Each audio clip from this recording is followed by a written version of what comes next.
de destinatarios o que el informe realiza.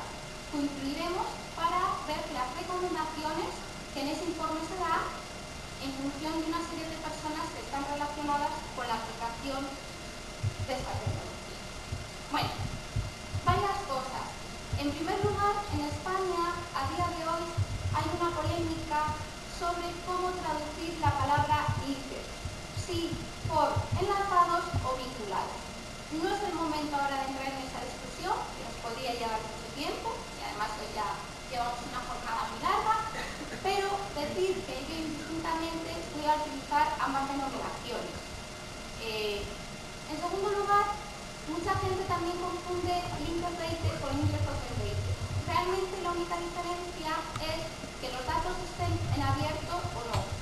Y lo que nos dicen esos autores es que los datos pueden estar enlazados únicamente, pueden estar abiertos únicamente, pero el desarrollo de la web se cumplirá su máximo potencial si se cumplen ambas condiciones, que los datos estén en abierto y que los datos estén en abierto. Bueno, ¿qué es linked-related? Esta mañana hacía referencia la profesora Giselle precisamente a las 5 estrellas, es decir, los que necesitan nuestros datos para poderlos luego adaptar. Vamos a ver nosotros ahora la definición más precisa. Bueno, en sí, los datos enlazados es la forma que tiene la web semántica de enlazar los distintos datos que ya están en la web. Es decir, no supone una tecnología diferente, esto también es un mito, sino que se basa en la web de asistencia. Lo que, si antes nosotros íbamos enlazando documentos por medio de la web del hipertexto, ahora lo que vamos a ir enlazando son datos. Y esos datos que se van a ir vinculando de modo prioritario, también es muy importante que van a poder ser reconocidos tanto por máquinas como personas. Yo les voy a poner un ejemplo. En nuestro caso, bibliotecario. En España tenemos nuestra red de bibliotecas municipales, con una red que es cabecera del sistema y otras que forman parte de las distintas áreas. Nosotros podemos dar información sobre las distintas redes, sus localizaciones, catálogos y demás. Pero en un momento podríamos dar una información sobre dónde se localizan esas sedes que forman parte de un gran municipio. Tendríamos dos opciones. O hacerlo nosotros mismos, o como en la web existen grandes bases de datos geográficas, hacer un enlace a esos datos. Con lo cual, sin coste ninguno, hemos incrementado nuestro valor. Este es un caso que es real. Bueno, también me he dado cuenta que al estar en las exposiciones precedentes, iréis relacionando, que las tengo apuntadas, las intervenciones de los anteriores autores. Y ayer la profesora Plácida nos mostraba muy bien lo que era la nube de los datos. Lo único que me interesa hacer referencia a mí, que en esa nube, por un lado a la derecha, verde, esto se ve muy bien ahora, están los datos bibliotecarios. ¿Cuál es la importancia? No solo de que estén, sino que se relacionen con otros datos de otras instituciones muy diferentes. Ahí, por ejemplo, podríamos ver que se encuentran datos de carácter geográfico, pero también de medios de comunicación. Es decir, nuestras bibliotecas se podían conectar, y por supuesto gubernamentales también, ¿no? Que nos habláis. Se pueden conectar, pues, desde la Library of Congress, por ejemplo, con el New York Times o con otro tipo de organismo. Para mí es una idea muy importante que quiero reflejar. No solo que estemos en la web, sino los vínculos que podemos tener con otras instituciones ajenas a nosotros. Bueno, ¿y qué se necesita? Hemos visto cómo tenían que estar esos datos, pero ¿cuál es la estructura que sigue? Bueno, Berners-Lee, otra vez vuelve a salir de nuevo, el inventor de la web y ahora también de la web semántica, define como 4 reglas que en realidad son principios, una guía de buena práctica. Pero bueno, lo que tienen que tener nuestros datos enlazados son los siguientes. En primer lugar, y una cosa muy importante, es la utilización de URIs, los identificadores de recursos uniformes. Por otro lado, para acceder a ellos, vamos a los datos, vamos a utilizar URIs HTTP. ¿Y cómo vamos a describir esa información? Esa información la vamos a describir mediante el esquema RGB.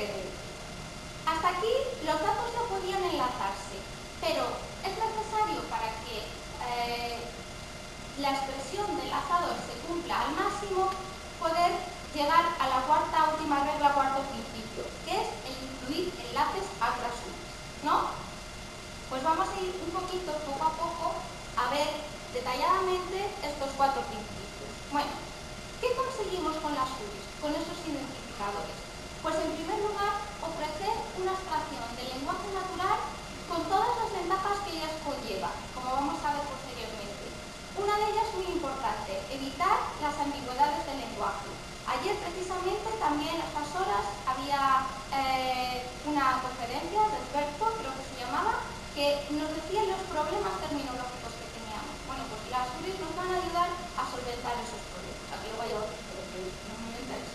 Y es una forma estándar y unívoca para referirnos a cualquier recurso. Bueno, aquí les pongo un ejemplo extraído de la guía breve del Internet. Claro, si nosotros utilizamos para referirnos a un dato geográfico las coordenadas son información que se entiende muy bien, desde una máquina como una persona. ¿Cuándo tenemos el problema? Cuando nos referimos por su topónimo, porque este puede variar en función de la lengua, Croacia, en función de su denominación política, república, o en función de otras denominaciones que ha podido tener a lo largo del tiempo. Con lo cual, todas esas informaciones quedarían recogidas bajo la URI que tiene ahí abajo de HTTP.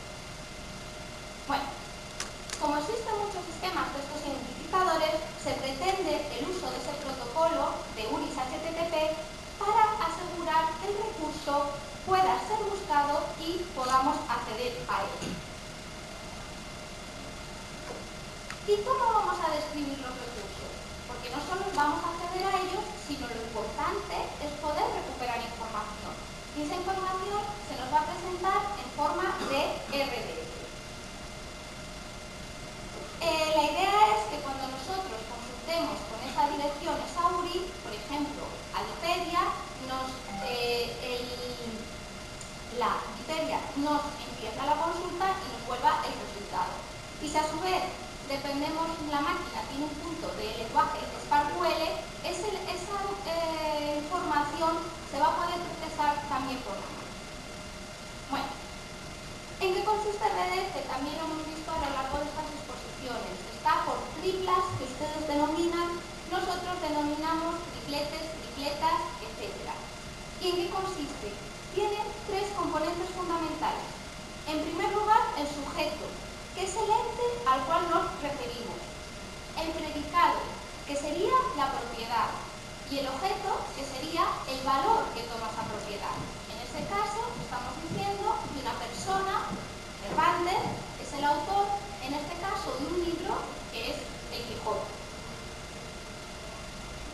Y finalmente estaría el último punto, que sería ir enlazando con otras URIs, para que la información no quede clara y poder compartir información con otras fuentes externas, pero que a su vez otras fuentes externas puedan contactar con nosotros.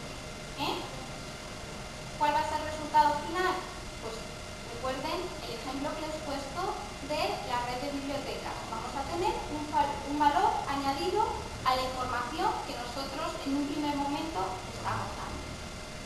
Bueno, entonces, por ejemplo, aquí, si nosotros consultamos a Wikipedia por Croacia, vamos a tener una serie de datos como su población, su tamaño, religión, etc. Y en un momento nos vamos a poder encontrar con una URI que nos lleve a cuál es la capital, en este caso, Zagreb. Por lo tanto, podemos ir en la misma base de datos, en este caso Wikipedia, y moviéndonos de información en información. ¿Qué es más interesante? Que evidentemente puede haber una base de datos como Speaker que contiene imágenes.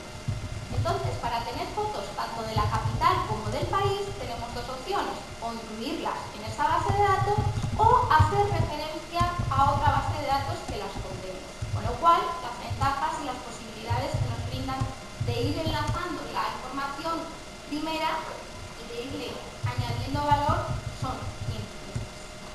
Bueno, pues vamos a ver ahora, esto sería la definición básica del Índice Open Data, y vamos a ver el estudio que realiza este grupo incubadora, así denominado, porque del W3 Consortium. Esta institución, encargada del desarrollo de las web semánticas, suele trabajar con 4 grupos diferentes. Los grupos de trabajo, que son los que realizan las normas; los grupos de interés, que son los que se centran en estudiar el desarrollo de una determinada cuestión relacionada con la web semántica; los grupos de coordinación, muy importantes porque precisamente este es el resultado de trabajar varios grupos, tanto del propio W3 Consortium como de otros grupos,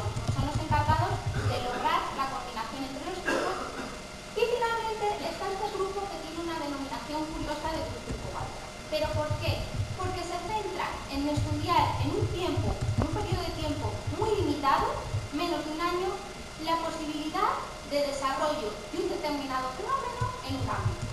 Y en este caso fue en el ámbito bibliotecario.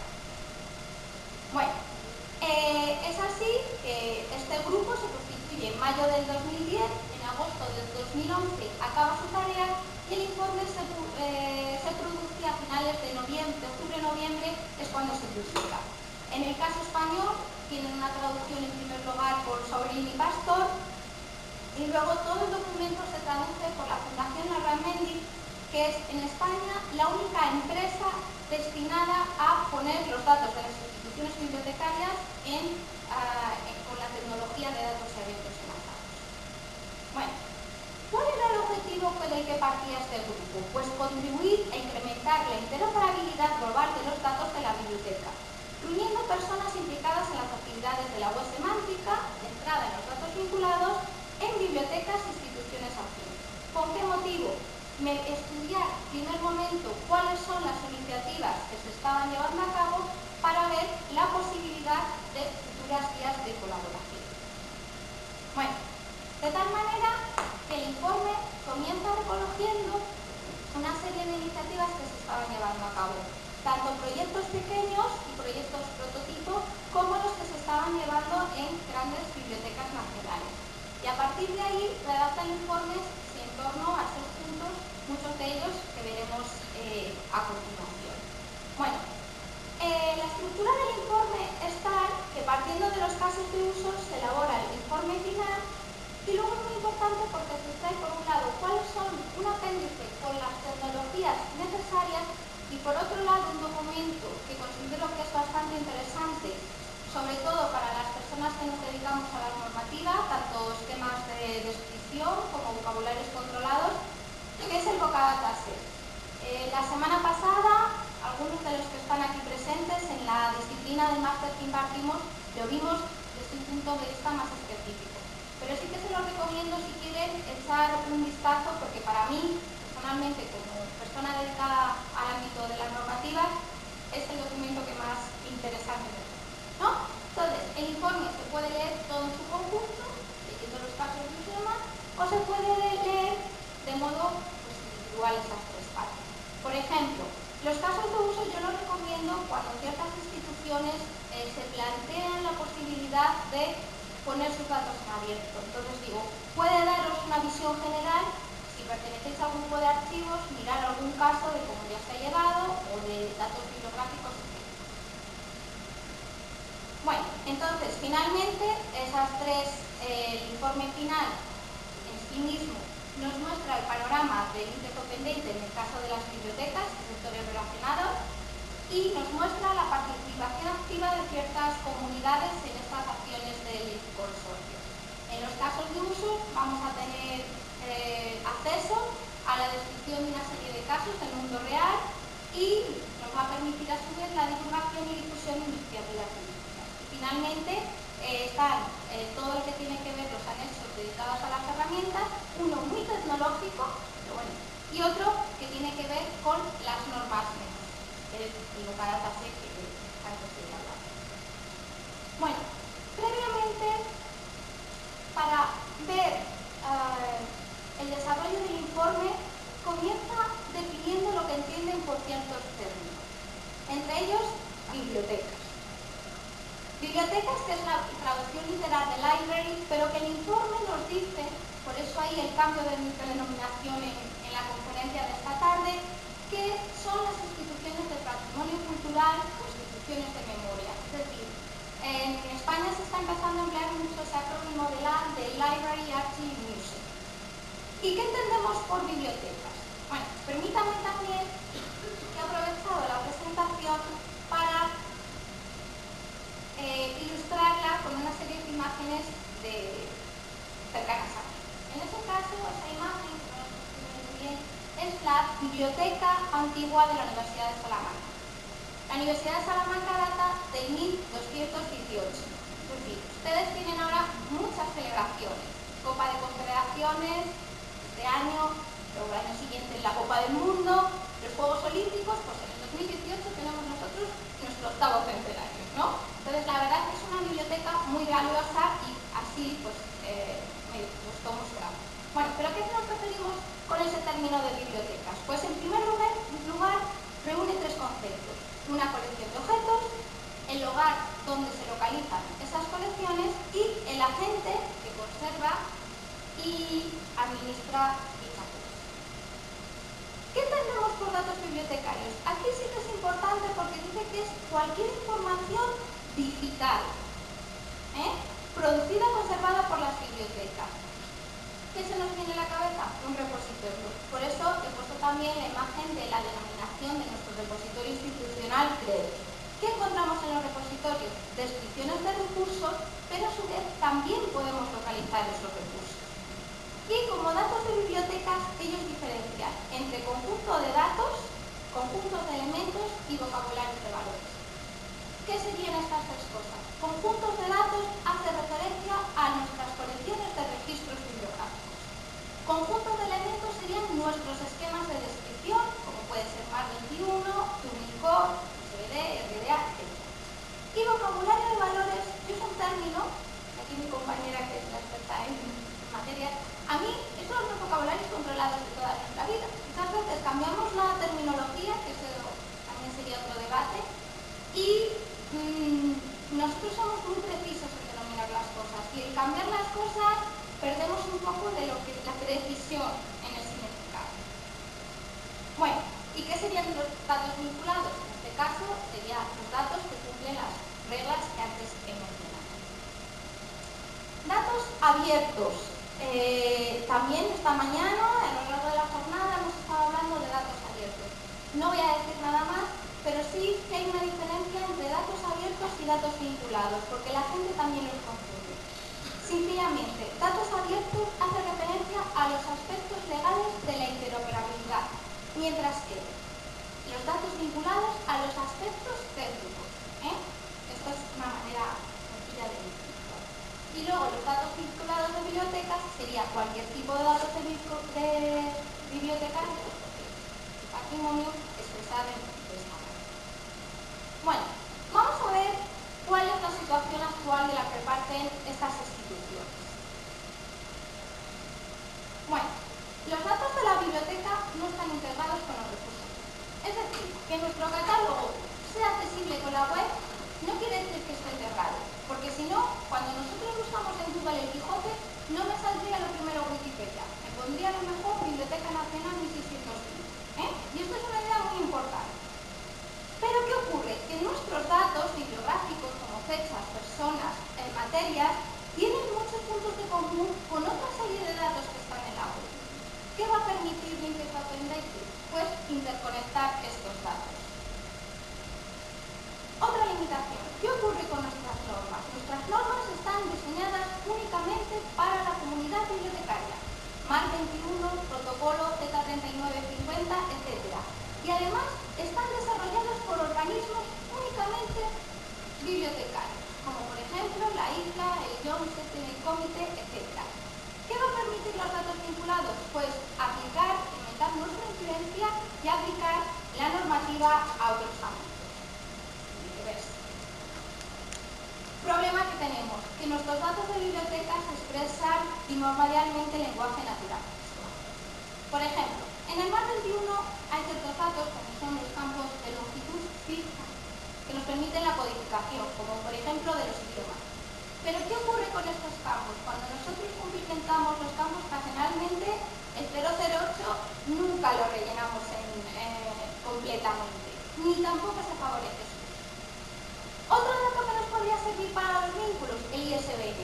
Pero ¿qué ocurre? Que el ISBN está dentro de un campo de longitud variable. ¿Qué tendríamos que hacer primero? Sacarlo de ese campo textual y luego codificar. Tenemos más datos, unos datos muy importantes que realmente son los que funcionan. Los datos de autoridad. ¿Qué sucede con nuestros datos de autoridad? Que están en ficheros independientes. ¿Y tienen identificadores? Sí, pero identificadores que son usados de modo local. Entonces, ¿qué tenemos que hacer? Toda esta ausencia de enlaces genera problemas importantes.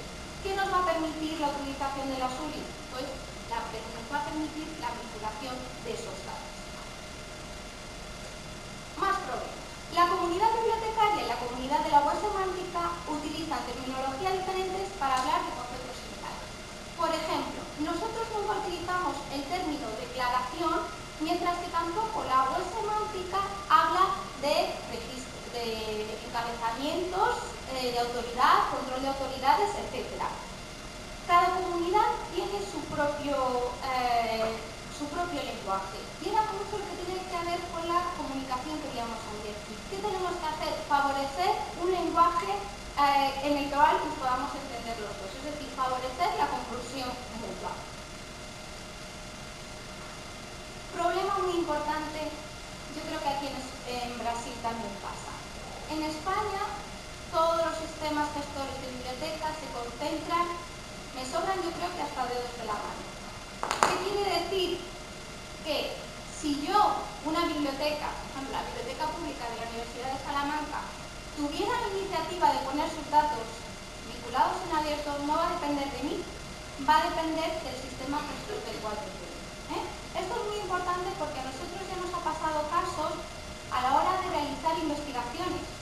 Aunque la biblioteca te dé el permiso para conocer las transacciones que realiza el usuario en el catálogo, como no te lo dé la empresa o como no lo haya guardado la empresa, que es peor, no podemos hacer nada. Entonces, es un tema... Bueno, vamos a ver ahora, partiendo de esas limitaciones, qué características tendrían nuestros datos. Bueno, en primer lugar, hay que tener, en el informe se dice que los éxitos de vincular nuestros datos dependen de nosotros mismos. Depende de nuestra capacidad para identificar, utilizar y vincular nuestros datos disponibles con los datos disponibles en el entorno de los datos públicos. Bueno, en primer lugar, se han publicado unos conjuntos de datos bibliográficos que vocabularios de valores. Los vocabularios de valores se han publicado en la Library of Congress, Subject Heading, en el caso de España también está codificada en la lista de encabezamientos de materia. Como conjunto de elementos tenemos el Dublin Core y los requisitos del Functional Requirement Bibliography Record, pero hay menos conjuntos de datos bibliográficos y sobre todo metadatos que acepten artículos, citas, datos de circulación que serían muy beneficiosos. Por ejemplo, otro caso, la calidad de los datos disponibles y el apoyo a su publicación varía enormemente. Pero sí que hay que decir que hayan apostado grandes bibliotecas nacionales como Suecia, Hungría, Alemania, Francia, la British Library, la Library of Congress, España también, otras instituciones como los organismos de la FAO o OCLC, quiere decir que si esas instituciones apuestan por ellos es porque realmente es interesante. La vinculación entre conjuntos de datos se ha iniciado ya, pero ¿qué pasa? Que hace falta esfuerzos y coordinación.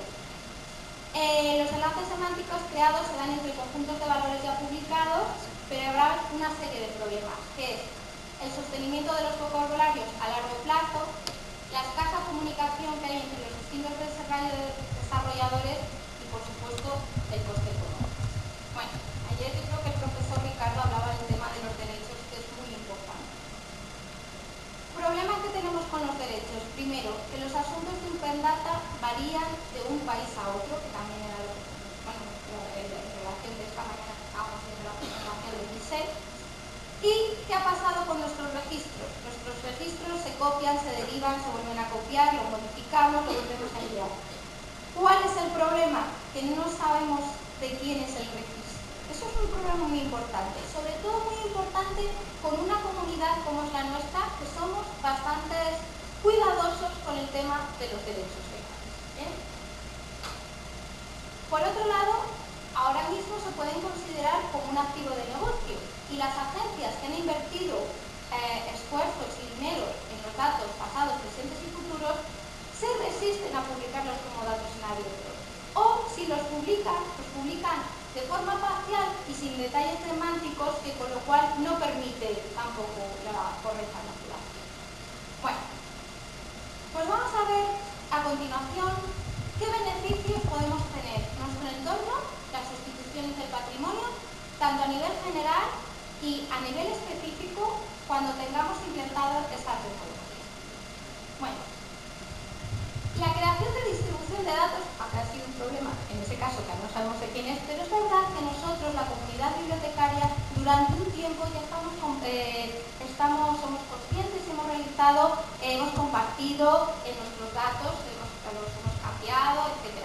¿No? Bueno, ahora con LinkedIn Open Data se podrán compartir, extender y reutilizar. Yo creo que una de las palabras claves de los datos enlazados, los datos abiertos, es la reutilización. Muy importante, soportan funcionalidades multilingües. El otro día también en una clase lo estuvimos viendo el guía.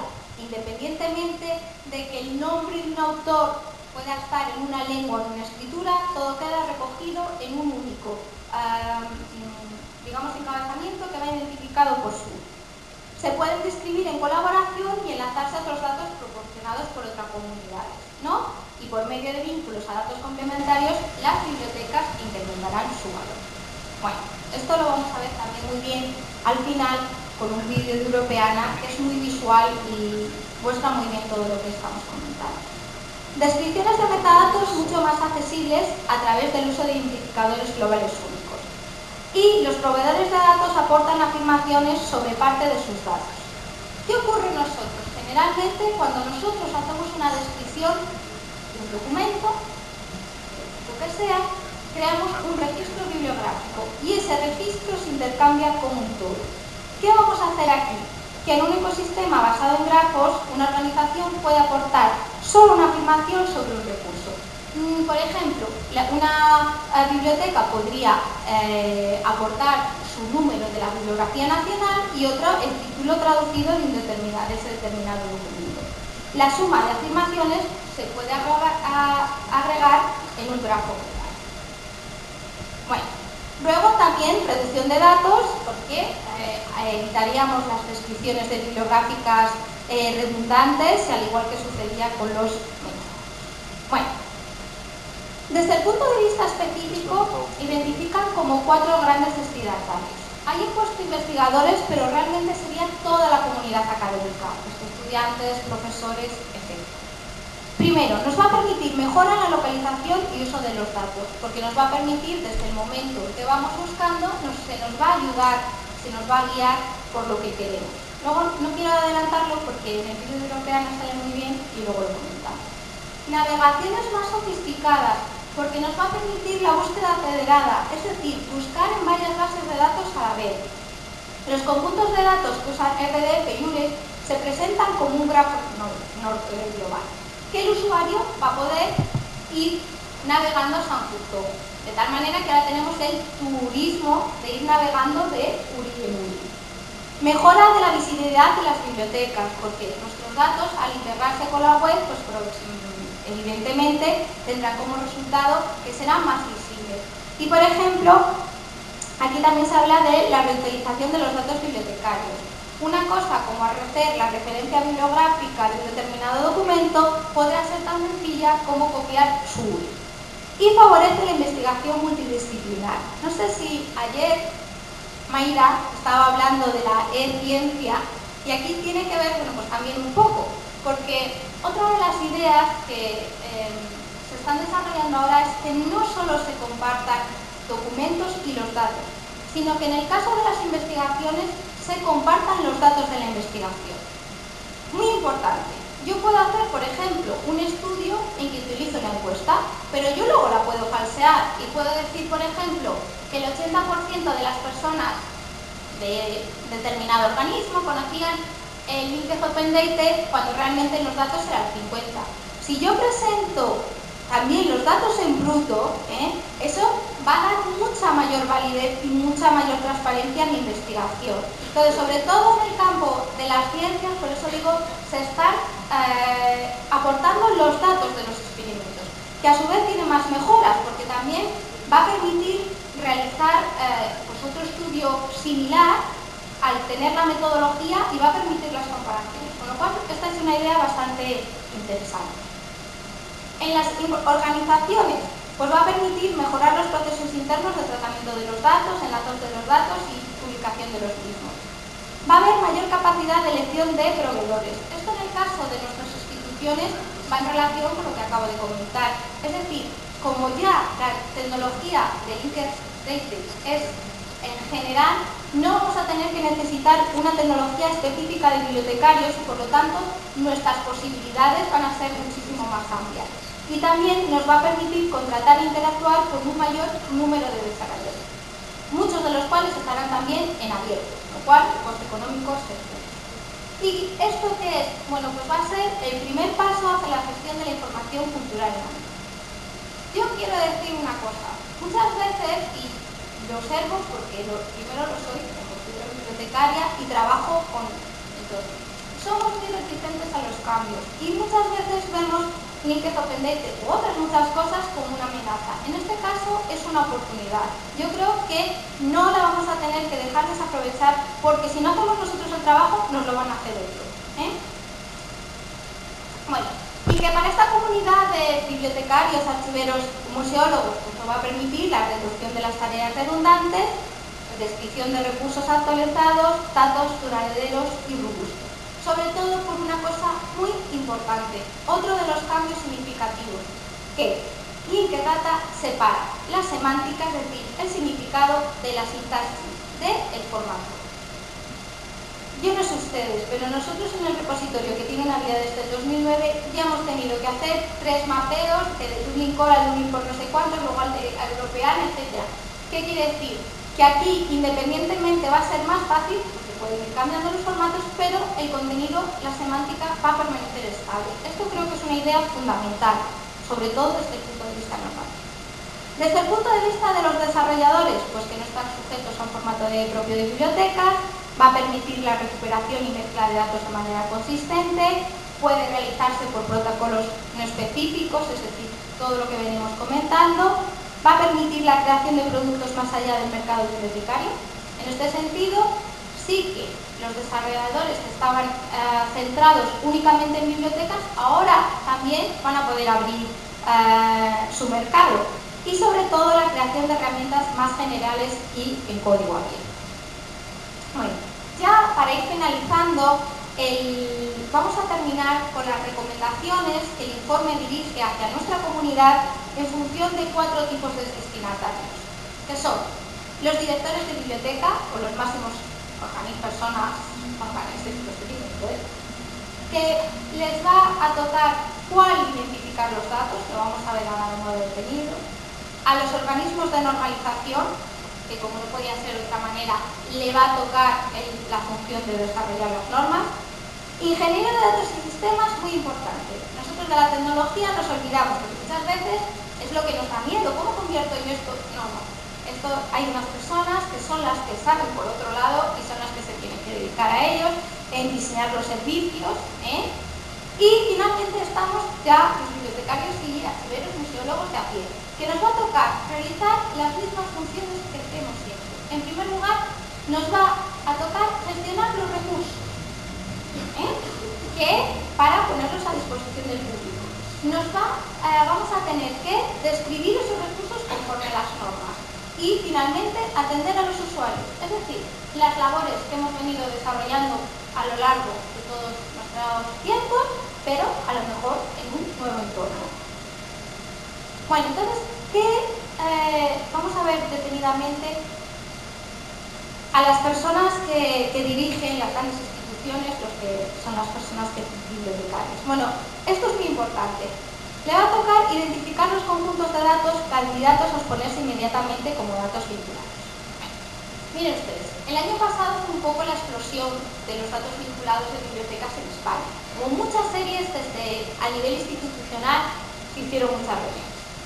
Y todas las personas bibliotecarios que salían de esas reuniones decían: yo quiero poner mis datos, mi catálogo en abierto. No, cuidado, aquí pasamos de un extremo a otro. Vamos a ver, hay que empezar porque hay una serie de datos identificando qué datos son los más proclives para empezar, para ponerlos en abierto. Y eso se ha demostrado que tiene que ver con todos los datos de autoridad, con todos los datos que están normalizados, tanto a nivel de nombres de personas como de materias.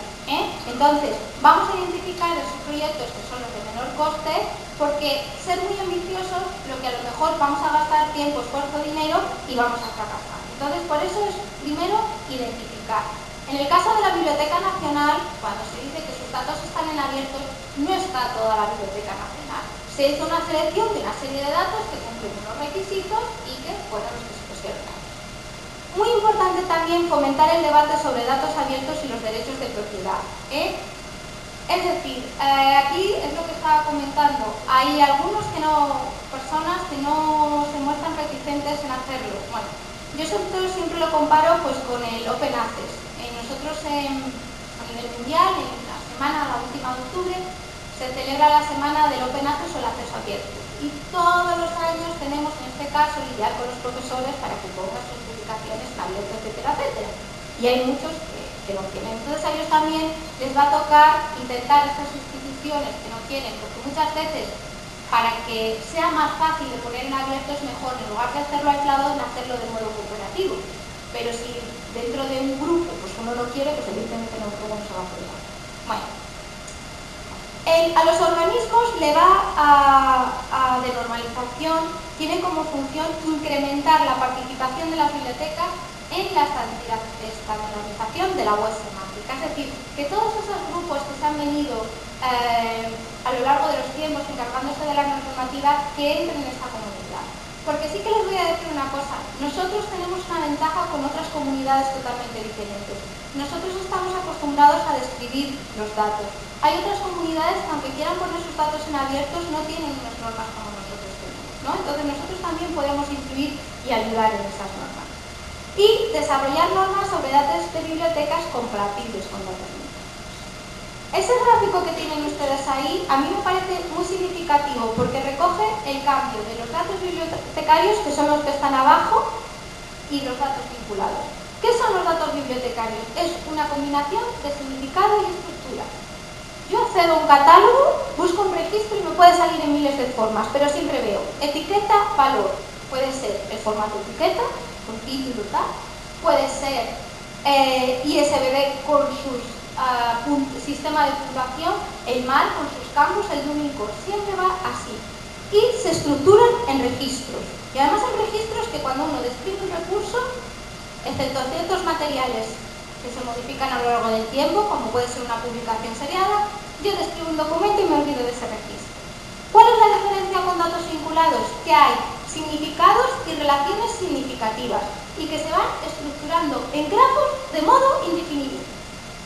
Eso es un detalle muy importante. Bueno, también le va a corresponder desarrollar y difundir mejores prácticas en el diseño de los modelos. Por ejemplo, justo cuando yo llegaba aquí de España, este mes ha sido muy movido en el entorno bibliotecario. Se han publicado las RDA, la Digital Library Public of America, que sería como la europeana pero en América.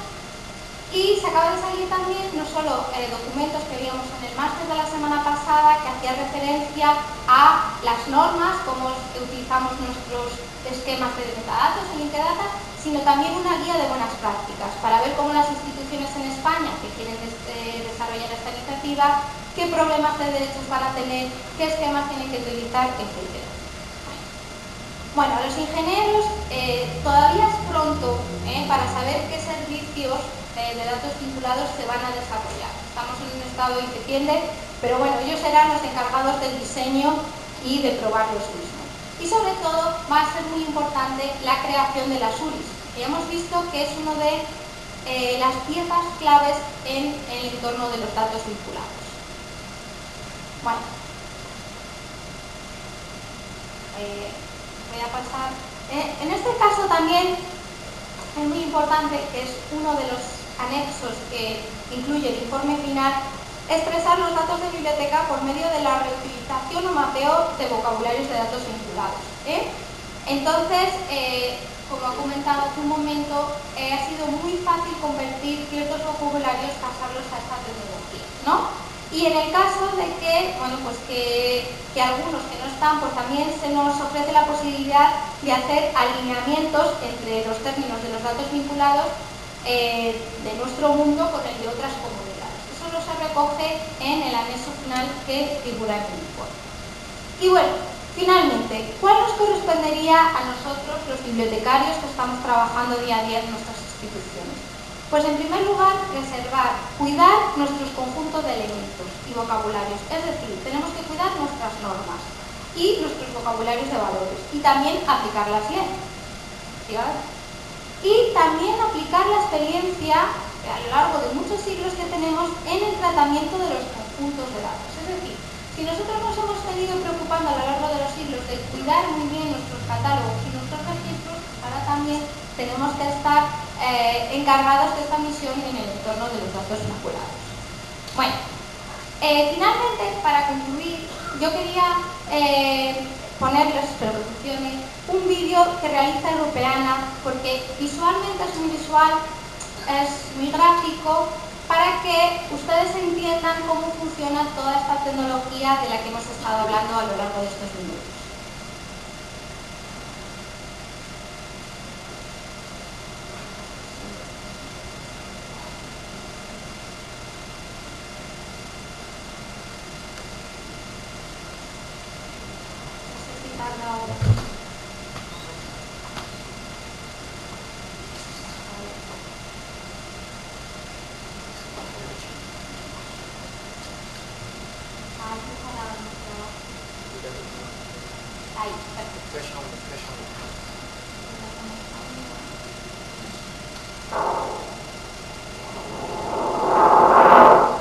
Datos abiertos vinculados. ¿Qué son? ¿Por qué son útiles para usted como institución de minería? Póngase en el lugar de sus usuarios. Supongamos que quiere encontrar algo acerca de un cuadro que representa a una Venus puesta de pie en una concha. Probablemente buscaría la palabra Venus. Recuperará muchos resultados. Venus, Venus, Venus. Y un poco más tarde, finalmente, encuentra la Venus que buscaba en un determinado sitio web. Pero, ¿qué tal si el servicio web pudiera ayudarle desde el principio, eliminando, en primer lugar, las ambigüedades de su búsqueda, y después conectando toda la información relevante, actualizada dinámicamente, en el mismo espacio web? Bien, los datos abiertos vinculados hacen eso posible. Veamos cómo. Tim Berners-Lee, el inventor de la web, nos pidió en 1984 que subiéramos nuestra información a la web, y así lo hicimos. Gran parte de la información es accesible en la actualidad en muchos sitios web diferentes. Y luego dio cuál podría ser el próximo paso. Nos pidió que subiéramos nuestra información a la web en forma de datos en bruto, porque los datos en bruto pueden vincularse con otros datos. Eso genera conexiones útiles para el usuario y los relaciona con una red de información mucho más rica en la web. Pero para que esto ocurra, se deben llevar a cabo 4 tareas. En primer lugar, es útil que sus datos estén abiertos conforme a una licencia. Si no están abiertos, no son fácilmente interoperables. En segundo lugar, los datos deben subirse a la web de una manera determinada, para que los enlaces vinculantes estén presentes de la forma más simple. Y cada uno de esos enlaces se representa utilizando RDF, por sus siglas en inglés, marco de descripción del recurso, o tripletas, porque tienen dos partes. Y todas estas tripletas se interconectarán. En tercer lugar, cuando estén en línea, necesitan una dirección única, un UNI, por sus siglas en inglés, identificador único del recurso. En cuarto lugar, necesita ponerlos en línea siguiendo el protocolo estándar de recursos en la web, HTTP. Ipso facto, sus datos abiertos vinculados pueden conectarse a otros datos abiertos vinculados y se crea una rica red de información. Se establecen conexiones que usted no sabía dónde se encontraba. Se vincula el conocimiento como nunca se había hecho antes. Por eso es útil para usted y para sus usuarios. Cuando otros datos se conecten a los suyos mediante enlaces, su web aumenta en cuanto al número de resultados en los motores de búsqueda. Y sus datos se enriquecen mediante todas las vinculaciones, y son más visibles. Pero además, usted y otros podrán implementar fácilmente aplicaciones basadas tanto en sus datos como en los datos de otro. Así, se le encontrará más fácilmente y compartirá información que es mucho más completa. Y cuanto más útil sea su información, más visitantes tendrá, más tráfico, mejores resultados estadísticos y mejores indicadores de funcionamiento. Convierta los mejores metadatos de los que disponga en datos abiertos vinculados antes de que sea tarde. Se convertirá en el obligado punto de referencia. Y por ello, pensamos que es beneficioso tanto para los usuarios como para las instituciones de memoria. El convenio que los proveedores de datos firman con Europeana, el convenio de intercambio de datos de Europeana, se centra en conseguir licencias abiertas como procedimiento para facilitar todo esto. Este uso de datos abiertos ha sido promovido por la Fundación Europea, la asociación profesional que representa a las instituciones de memoria. Así, su sector público de la información contribuye al poder real de Internet.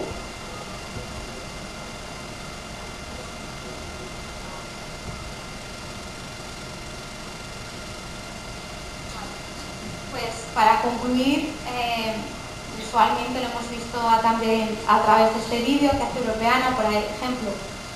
Ahí hace referencia que nosotros, en el caso del repositorio de la universidad, que formamos parte, somos recogidos primero por Hispana, que es nuestro recolector, que a su vez recoge Europeana, y ellos nos crean la licencia. Eso es muy importante porque así se facilitan los problemas de derecho.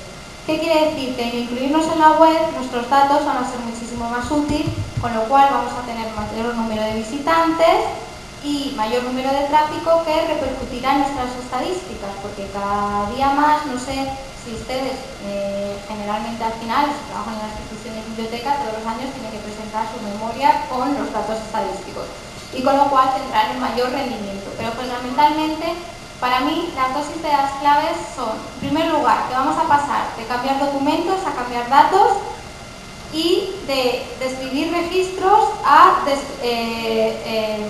registros como tal, nos escribimos en grafos.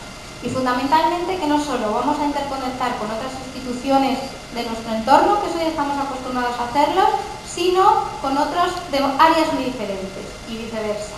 Por mi parte, nada más. Muy obrigado.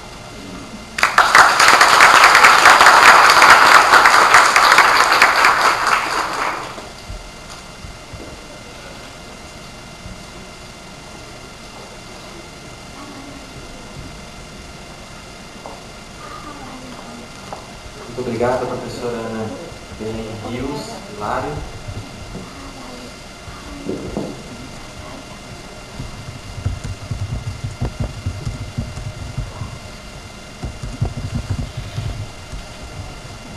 Em nome de todos da comissão organizadora, gostaríamos de chamar os professores da linha Informação e Tecnologia, professora Plácida, professora Silvana, professora Maria José, professor Edilberto e professor Ricardo, aqui à frente, aqui por causa do professor Ricardo, aqui abaixo aqui do palco, por gentileza.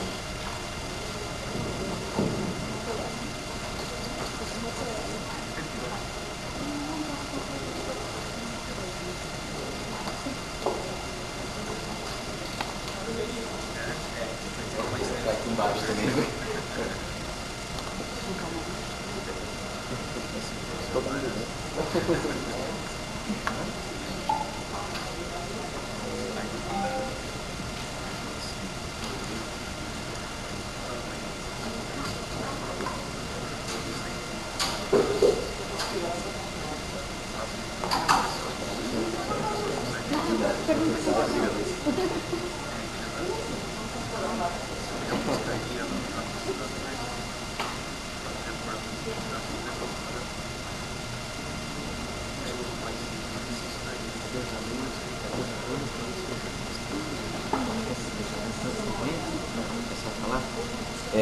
Vou passar uma mensagem aqui de todos os alunos para vocês diretamente, então represento todos eles. Gostaríamos de agradecer a todos vocês que tornaram possível esse evento. Vocês nos deram a oportunidade de ter a experiência de realizar um evento. Vocês nos incentivam e motivam com suas experiências e seus saberes. Mais uma vez, obrigado.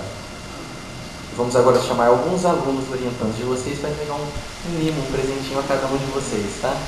Então, vou pela ordem que me passaram. O primeiro é o Fabrício, que vai entregar para a professora Plácida, né? Provavelmente. Provavelmente também.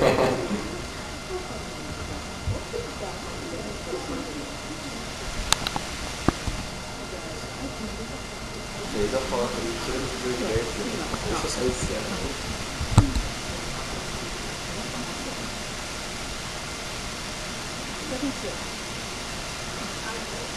Tira daí. Lá na olho de beijos.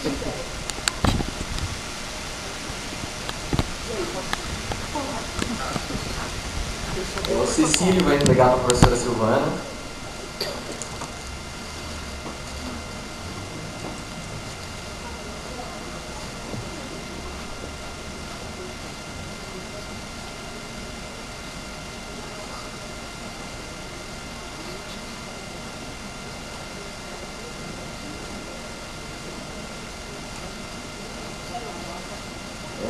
A Joana vai entregar para a professora Maria José.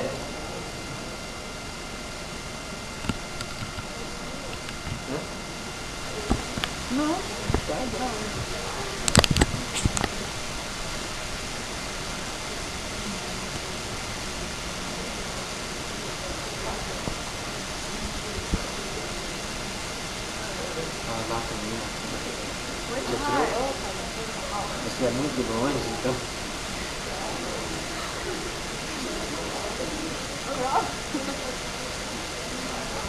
A Luciana ao professor Edberto.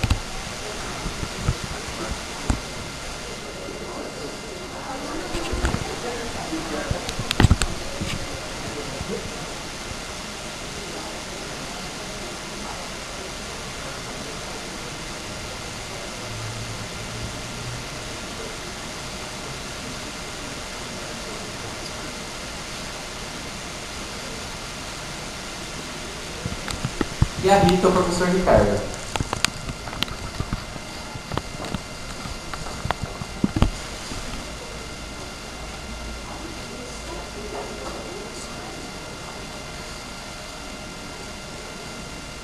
Vai mais para trás, senão não cabe, Ricardo.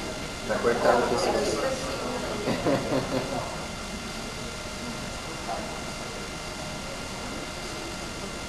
Mais uma vez eu agradeço a vocês em nome de toda a comissão, de todas as comissões, por esse momento ímpar, os alunos poderem sentir na pele como é a organização e a realização de um evento. Muito obrigado.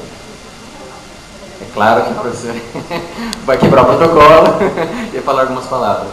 Gente, como eu estou ficando muito acostumada em quebrar o protocolo, eu quero quebrar o protocolo. Quero agradecer imensamente, primeiro essa coisa do mimo, que é uma delícia, já descobri que o mimo é uma delícia mesmo, mas o carinho que vocês fizeram essa homenagem, eu quero deixar registrado aqui que o responsável por tudo isso foi o professor Ricardo, foi ele quem teve a ideia, que carregou essa ideia, até algumas vezes que a gente acabou dizendo, isso não vai dar certo, vamos deixar para uma outra hora, e o professor Ricardo fez isso, insistiu mesmo que isso acontecesse. Então, muito obrigada, Ricardo, e obrigada a vocês, nossos alunos, orientandos, e que tiveram a disponibilidade para organizar tudo isso.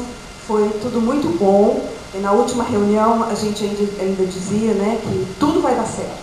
E está tudo dando muito certo. E as coisas que não estão dando certo do jeito que vocês gostariam, para nós está muito certo. Então vocês estão de parabéns. E muito obrigada por vocês estarem nos dando a chance de vivenciar um evento dessa natureza e com a riqueza das discussões que estão sendo trazidas pelos nossos convidados e pelos trabalhos que estão sendo apresentados. E isso é resultado do esforço de vocês. Muito obrigada.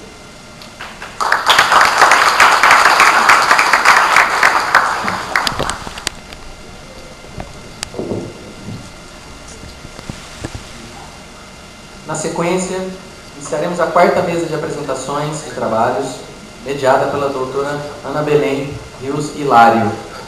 Lembrando sempre que as perguntas serão realizadas, os debates serão realizados ao final da última apresentação e que as perguntas devem ser elaboradas de forma escrita, contendo o seu nome, a questão e para quem a questão é dirigida.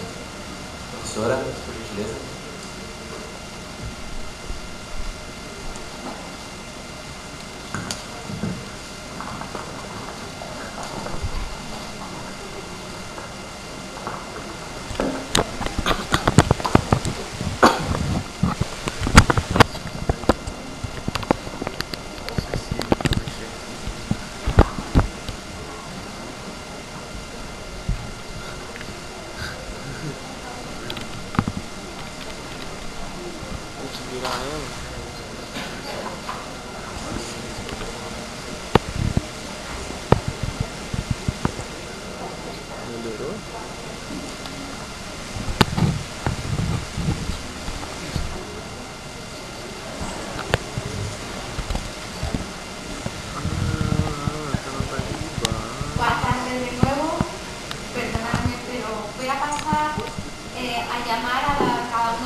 Comenzando por Rita de Casiano López, de la UNESTE, y Ricardo César González Santana, con su trabajo titulado Procesado dos usuarios sobre el proceso de acceso a datos sobre a saúde en sitios do Goberno General. También quiero llamar a Celi Santos Alencar de la UNESPE y Plácida Leopoldina da Costa Santos de la UNESPE también, con la presentación de su trabajo precisado dos dados cartográficos disponibles na web a través da imaxe do Google Earth.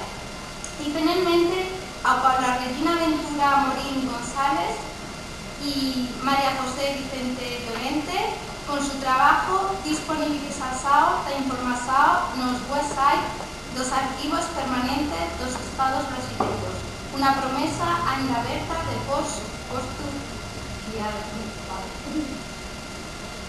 en primer lugar, le cedo la palabra a Rita de Castro para la presentación.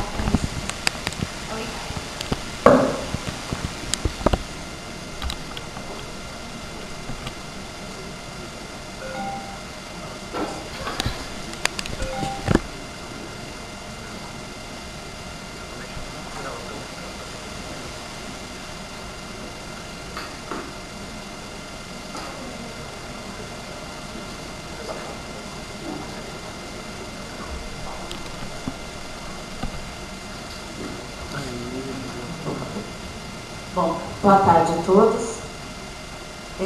Eu sou, então, aluna de mestrado, né, do programa de pós-graduação da Unesp aqui de Marília. Sou orientanda do professor Ricardo. E como não podia deixar de ser, eu vou falar sobre acesso a dados abertos, né, e todo esse assunto que estamos abordando no encontro. Bom, esse é a minha apresentação e o meu artigo, ele é fruto de uma pesquisa, né, que eu fiz em relação a esse acesso mesmo de dados. O meu foco foi dados da área da saúde. Tá?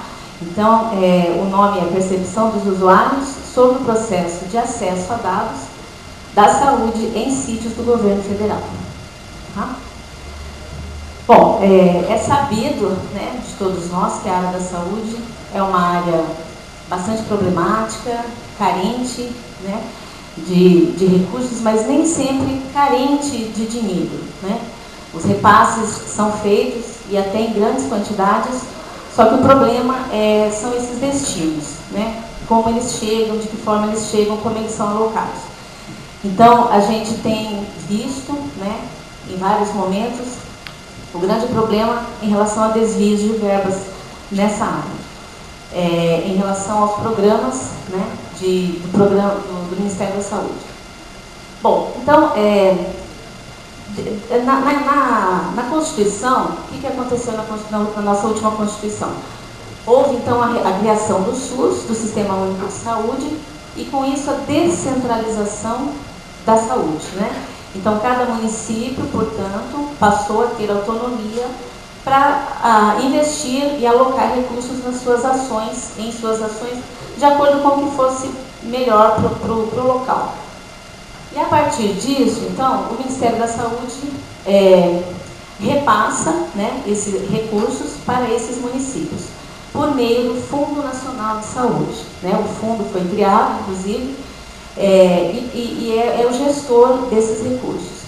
Ok, mas aí, como isso se daria? Desde que foi estabelecida a descentralização, né, da saúde e do investimento desses recursos, então como isso poderia ser monitorado, fiscalizado pelo Ministério?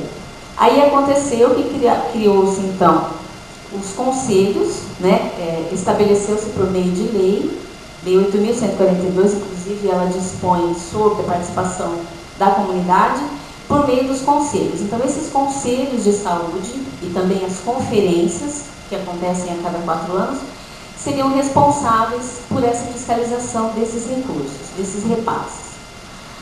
E aí, com base em alguns decretos, né, a gente tem aqui, eu destaquei de cada parágrafo o que é mais importante. Então, nós temos aqui, ó, os recursos serão transferidos, né, pelo fundo, sob a fiscalização do respectivo Conselho de Saúde. Então, isso está previsto, né, em decreto, ok. Depois, mais aqui, um outro decreto diz que esses conselhos, né, eles serão formados por metade, 50% de representantes de movimentos sociais, de usuários também do SUS, e outros 50% por representantes de entidades e profissionais da saúde, bem como incluída a comunidade científica de saúde e tal. Então, nesse caso aqui, representantes de entidades e de profissionais da saúde é que vai ser exatamente o foco dessa pesquisa que eu vou apresentar para vocês. Bom, aí resgatando aquela ideia toda de transparência, né, que a gente vê e bastante difundida, o que vem a ser isso, então, de acordo com o portal? Uma definição assim que a gente já conhece, de fato. O governo brasileiro acredita que a transparência é o melhor antídoto contra a corrupção. Tá?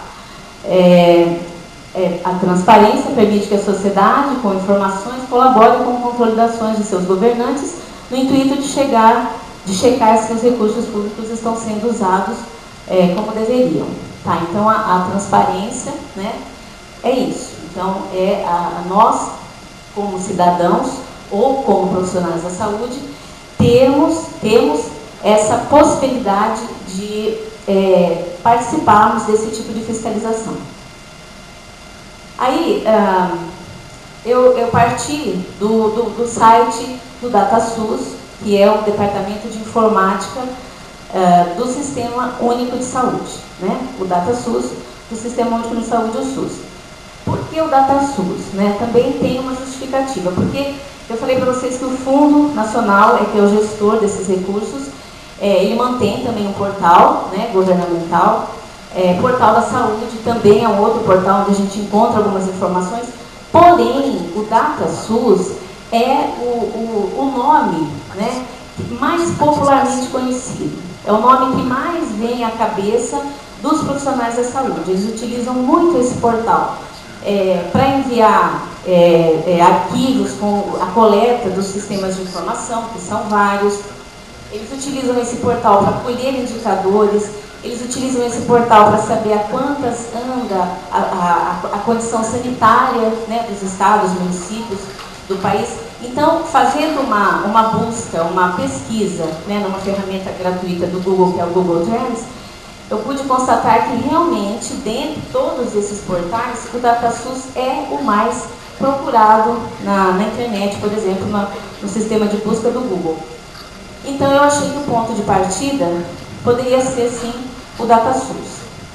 Então, essa é a minha justificativa por usar esse portal. E aqui, né, talvez vocês não consigam ver, enxergar, mas aqui nós temos um item que é informações financeiras. Tá? Então, partimos já daí para a informação que a gente quisesse obter. Bom, o objetivo, então, né, foi de apresentar essa percepção dos profissionais em relação ao acesso a dados disponibilizados pelo DataSUS, que é o Departamento de Informática. Para isso, foi realizado um experimento por meio de acesso a dados sobre repasses financeiros, então, à área da saúde aos municípios brasileiros. A metodologia que eu utilizei foi um questionário, né? Então eu fiz uma coleta por meio de um questionário e foi aplicada também uma escala, né, chamada escala de Likert, de 5 categorias que eu utilizei. Então, para cada pergunta, né, do questionário, o participante deveria escolher nessa escala, dentro dessa escala, o que ele tinha achado, como ele tinha se sentido no acesso a essa informação. Se para ele foi muito fácil, se foi fácil, se ele encontrou dificuldade, se ele encontrou muita dificuldade, ou se ele simplesmente não encontrou a informação. Tá? Aí, as perguntas que foram feitas na pesquisa foram 3. Quais os blocos de financiamento receberam repasses em 2012 do município de Assis, São Paulo, né? Quais os programas do bloco de financiamento Atenção Básica receberam repasses financeiros do total de cada um?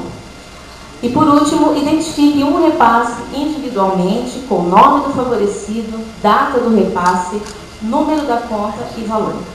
Eram 3 perguntas que os participantes da pesquisa deveriam procurar, então, no site, no sítio da DataSUS. Agora, só para situá-los um pouco, contextualizar, rapidamente, eu quero dizer que os repasses, eles são feitos nessa hierarquia, nesses nomes, né, são utilizados. Então, lá no portal, no acesso aos dados, está escrito lá que o repasse é feito por meio de blocos de financiamento. E aí, mais abaixo, num nível mais abaixo, depois do bloco de financiamento, aí ele abre para os componentes. Abaixo dos componentes, aí vem os programas. E abaixo dos programas, vem efetivamente os nomes que nós conhecemos popularmente. Então, quem nunca ouviu falar de farmácia popular, né? Acho que todos nós já vimos aquelas plaquinhas vermelhinhas que várias farmácias já têm hoje em dia. A gente conhece o programa por esse nome, é um nome popular, né? Saúde da família, aquela saúde da atenção básica mesmo, daquele médico da família, saúde bucal, saúde pública, né? Que promove ações, por exemplo, contra a dengue. Então, esses nomes, eu só estou fazendo um parêntese para que vocês entendam que esses nomes aqui são os nomes que nós popularmente conhecemos como cidadãos ou até mesmo como profissionais da saúde. E nós não sabemos, não conhecemos esses repasses pelo nome de bloco de financiamento. Então, por exemplo, se eu quiser fazer checar uma informação a respeito da farmácia popular, eu tenho que conhecer qual o nome que a farmácia popular está inserida no programa, depois no componente e depois no bloco de financiamento. Penso eu que isso seja um entrave. Tá. Aí, para minha pesquisa, primeiro eu apliquei um pré-teste, né, para ter uma noção geral de como isso seria. E aí participaram desse pré-teste 5 participantes com faixa etária entre 19 e 40 anos, todos discentes do curso de enfermagem. Tá? Portanto, lembrando lá da formação do conselho, potenciais participantes, né, do conselho que têm a obrigação e o dever de fazer essa fiscalização. Né? Até muito mais como profissionais da saúde, porque tem essa competência e essa obrigação mesmo. Né? Aí, o que aconteceu? Os participantes, então, iniciaram a pesquisa por meio do DataSUS. No site lá do DataSUS que eu mostrei para vocês, que estava lá, repasses financeiros, informações financeiras, já automaticamente, quando a gente clica lá, nos redireciona para o portal da saúde. E aqui embaixo, né, está escrito assim, consultas fundo a fundo, que são esses repasses do Fundo Nacional da Saúde para o Fundo Municipal da Saúde, né, chamados repasses fundo a fundo. Então, essa seria a opção, né, muito clara até aqui. Então, os participantes não teriam nenhum problema até aqui. Clicar aqui e ter acesso, então, às demais informações. Só que, ao clicar aqui, o pessoal se deparou com essa informação, ou seja, nenhuma informação. Né? Uma página que estava fora do ar, uma página que estava inoperante, e aí eu coloquei aqui, ó, página de consulta fundo a fundo, que não está mais disponível desde 28 de fevereiro. Né? Esse acesso aqui que eu coloquei aqui foi feito em março, mas desde o ano passado que eu estou trabalhando nisso. Mas em fevereiro foi o último acesso da página. Depois disso eu não consegui mais acesso por esse caminho aqui. Tá? Por esse caminho. Então, a gente já é remetido a essa página que está disponível. Ok. Aí aqui eu só montei um gráfico do resultado desse pré-teste, então, né? Se a gente der uma olhadinha aqui naquela escala, né? Então nós temos aqui muito fácil, tive dificuldade, 4, tive muita dificuldade, 5, não encontrei. Simplesmente, quase todos escolheram a resposta, não encontrei. Apenas uma pessoa aqui, esse participante 2, apenas uma pessoa conseguiu sair dessa tela aqui. Né? Ele conseguiu sair daqui, apenas uma pessoa. Eu havia estipulado um tempo de 15 minutos. Eu, né, achei que fosse suficiente e tal. Mas, diante desse fato, eles começaram a tentar outras opções, alguns foram por outros caminhos, que daí não conseguiram mais voltar, mas um apenas conseguiu entrar numa outra opção aqui, que eu já vou falar, e aí conseguiu chegar à primeira pergunta apenas, porque o tempo se esgotou. Tudo bem, então aí diante dessas observações que foram feitas nesse pré-teste, aí a pesquisa principal, né, eu acrescentei algumas coisas então, obteve 15 participantes, também discentes do curso de enfermagem, com idades entre 22 e 52 anos. Tá. Aí, com base nas observações realizadas no pré-teste da pesquisa,